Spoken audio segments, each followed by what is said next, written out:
on m'a fait payer de l'eau 25 francs CFA pour boire un gobelet d'eau au Niger. Ça aussi, ça m'a fait du mal. Hein. Ce jour, j'ai fait 166 km. D'habitude, je fais 100 km par jour, mais ce jour, il y a eu d'exception. Je suis sur la voie de Dieu. Ça me motive beaucoup. Et je n'avais pas peur parce que je sais qu'il est avec moi. Dieu est avec moi. C'est Mamadou Safaï Bari pour le Jampost Action. Je m'appelle Mamadou Safaï Bari. J'ai 25 ans, je suis de nationalité guinéenne. Mon père s'appelle Mamadou Dian et ma mère Fatoumata Lamarana Bari. Je suis marié et père d'une fille. Ma femme s'appelle Fatoumata Bari et ma fille Hadjiratou Bari. Donc, c'est moi qui suis venu à vélo de la Guinée-Conakry jusqu'au Tchad pour objectif l'Égypte. Oui, j'ai quitté la Guinée le 17 mai 2023 et j'ai fait le Mali, le Togo, le Burkina avant le Togo, après le Togo, le Bénin, le Niger et aujourd'hui au Tchad. Alhamdoulilah, tout est bien passé malgré qu'il y a eu beaucoup de difficultés en route. Mais ça va, avec l'aide de Dieu, ça s'est bien passé, alhamdoulilah.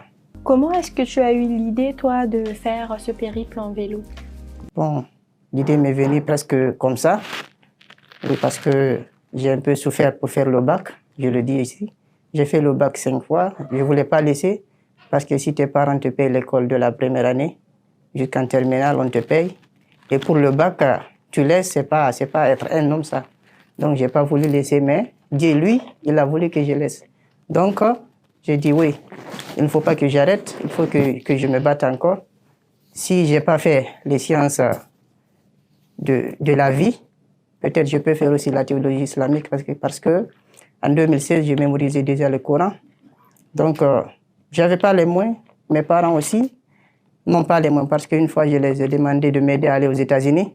Mais mon père me dit carrément qu'il voulait m'aider, mais il n'a pas les moyens. Donc, j'ai compris que même pour l'Égypte, il ne pourra pas. Donc, il fallait que je me batte maintenant parce qu'il m'a donné de manger beaucoup depuis que je suis né.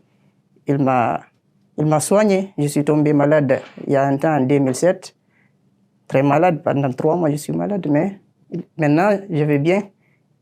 Je me suis battu pour ça, donc l'idée du vélo m'est venue comme ça.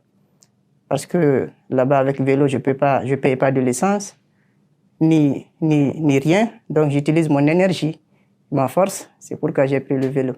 Comment tu as préparé ton voyage et avec quoi tu as quitté Bon, vraiment, le voyage, je l'ai préparé rapidement. Malgré que je travaille là-bas, j'avais une petite boutique. Je me débrouillais, mais malgré ça n'allait pas bien. Il n'y avait pas beaucoup d'argent, mais j'ai un peu eu une somme de 50 000. Donc, j'ai acheté le vélo presque, disons, 15 000 quand même. Il me restait 35 000 CFA lorsque j'ai acheté le vélo. Donc, j'ai quitté là-bas avec 35 000 CFA. C'est tout ce que j'avais sur moi. En cours de route, oui, je mangeais sûrement pas. En ce temps, il y avait des mangues. Donc, j'avais pris quelques mangues sur moi et du pain. Donc, le Mali, j'ai mangé seulement des mangues au Mali. Parce que maintenant, au Burkina, à leur frontière entre le Mali, il y a aussi des mangues. Là-bas aussi, j'ai mangé un peu de mangue. Mais je vais dire ici, une fois, j'ai vu un oiseau qu'on avait tué en cours de route comme ça. J'ai pris l'oiseau. J'ai dit, voilà, ça, c'est Dieu qui m'a donné.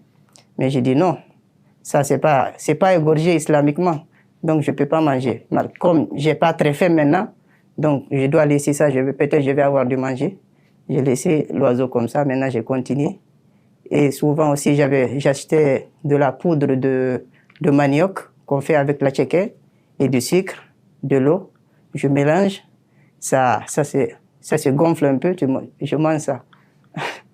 En cours de route, oui, c'est un manger que j'aime maintenant. J'aime ça beaucoup. Oui. Et niveau vêtements?